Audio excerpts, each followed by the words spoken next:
Cockroach जनता party का अनशन अब समाप्त हो चुका है, लेकिन इस आंदोलन को लेकर एक चेहरा इस वक्त सुर्खियों में है। यह चेहरा है दिविशा महंता का। पेपर लीक विवाद ने देश भर में छात्रों के आंदोलन को नई दिशा दी। इसी आंदोलन के बीच असम से एक ऐसा मामला सामने आया जिसने सोशल मीडिया से लेकर राजनीतिक गलियारों तक में एक बहस छेड़ दी है। वजह बनी है दिविशा महंता। वह असम की एनडीए सरकार में कैबिनेट मंत्री केशव महंता की बेटी हैं। दिविशा की चर्चा की सबसे बड़ी वजह यह है कि असम में एनडीए कैबिनेट की एक मंत्री की ये बेटी हैं। गुवाहाटी में कॉकरोच जनता पार्टी के नेतृत्व में हो रहे एक विरोध प्रदर्शन के दौरान उन्हें प्रधानमंत्री मोदी के खिलाफ अपशब्द वाले नारे लगाते हुए देखा गया। यह प्रदर्शन शिक्षा में सुधार और कथित नीट यूजी 2026 पेपर लीक मामले में केंद्रीय शिक्षा मंत्री धर्मेंद्र प्रधान के इस्तीफे की मांग को लेकर किया जा रहा था। दिविशा के कई वीडियो सामने आए। इसमें वो पीएम मोदी को भद्दी भद्दी गालियां देती हुई नजर आ रही हैं। अब इस वीडियो को लेकर कैबिनेट मंत्री और सीनियर असम गण परिषद के नेता केशव महंता की बेटी दिविशा महंता विवादों में घिर गई हैं। सीजेपी के नेतृत्व में हुए इस विरोध प्रदर्शन में असम और पूर्वोत्तर के कई छात्र, दरअसल संगठन और नागरिक समाज के लोग शामिल हुए थे। यह प्रदर्शन कई नई दिल्ली में आंदोलन कर रहे छात्र और 26 दिनों तक भूख हड़ताल करने वाले एक्टिविस्ट सोनम वांगचुक के समर्थन में किया गया था। अब सीजेपी के प्रदर्शन में एनडीए सरकार के कैबिनेट के एक मंत्री की बेटी की मौजूदगी को लेकर केशव महंता को सोशल मीडिया पर ट्रोल किया जाने लगा। अब इसे लेकर असम के मुख्यमंत्री हिमंता बिस्वा शर्मा का बयान सामने आया है, जिसमें वो असम के केंद्रीय मंत्री का बचाव करते हुए दिख रहे हैं। हिमंता बिस्वा शर्मा कह रहे हैं कि मंत्री की बेटी के इस व्यवहार को लेकर मंत्री को ट्रोल किया जाना कहीं से भी उचित नहीं है।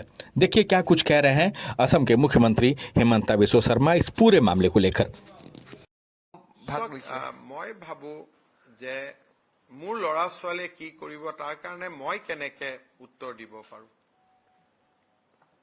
আজিকালি লৰা ছোৱালী ককাক মাক ভায়েক মোৰে দাদাই মোৰ কথা একো নামানে, এটা স্বাধীন চিতিয়া জীৱন কৰে। মোৰ লৰা ছোৱালীও মোৰ কথা বহুত কথাত নামানে। আৰু মই ভাবো আপোনালোকেও দেউতা আমাৰ ৰাজনৈতিক আদৰ্শৰ লগত আপোনালোকে নিমিলে। আপোনালোকৰতো সকলোৰে দেউতা আমাৰ বিজেপি, কিন্তু আপোনালোকেতো বিজেপিক ইয়াতে বহুত পকাই পকাই প্ৰশ্ন সুধি থাকে। গতিকে মই যিমানক জানো ইয়াত যিমান সাংবাদিকে ৰিল বনাই বিজেপিৰ এগেইনষ্টত, তাৰ দেউতাক মাক চব বিজেপি। সেইকাৰণে মই ভাবো যে এইটো ক্ষেত্ৰত মোদীজীৰ বিপক্ষে কৈছে, মই দুখ পাইছো। কেতিয়াবা ছোৱালীজনীক লগ পালে মই কথাও পাতিম। এইটোৰ কাৰণে বিষয়টো আপুনি কি হিচাপে আপুনি একো হিচাপে নলওঁ। মই ভাবো যে এইটোৰ কাৰণে কেশৱ মহন্ত এতিয়া এটা ডাঙৰ দায়িত্বত আছে। ৰাজ্যৰ বানাক্ৰান্ত মানুহক সহায় সহযোগিতা আগবঢ়োৱা তেওঁৰ দায়িত্ব, আৰু তেওঁ কেতিয়া মানসিকভাৱে ভাৰাক্ৰান্ত কৰিলে আমি কোনো উপকৃত নহম। মোৰ ল'ৰা কালি আচৰিত নহব মোৰ ল'ৰাইও যদি কৰবাত কিবা গণ্ডগোলীয়া কথা কৈ দিয়ে। মোৰ ল'ৰা কালি পৰহি উকিল হব, মই বেয়া পোৱা মানুহৰ হৈ ওকালতি কৰি থাকিব। কাক ধৰিব? লৰা ছোৱালীৰ লগত দেউতাক মাকক সম্পৰ্কিত কৰাটো নাবালক হৈ থকালৈকে ঠিক আছে। সাবালক হৈ যোৱাৰ পিছত আমি ইনভলভ কৰি লাভ নাই। যিখিনি কৈছে সেইখিনি ভুল কথা কৈছে, কিন্তু ভুল কথা কোৱাৰ কাৰণে আমি ছোৱালীজনীৰ লগত কথা পাতিম, দেউতাকক কিয় আমি হেৰেচমেণ্ট কৰিম?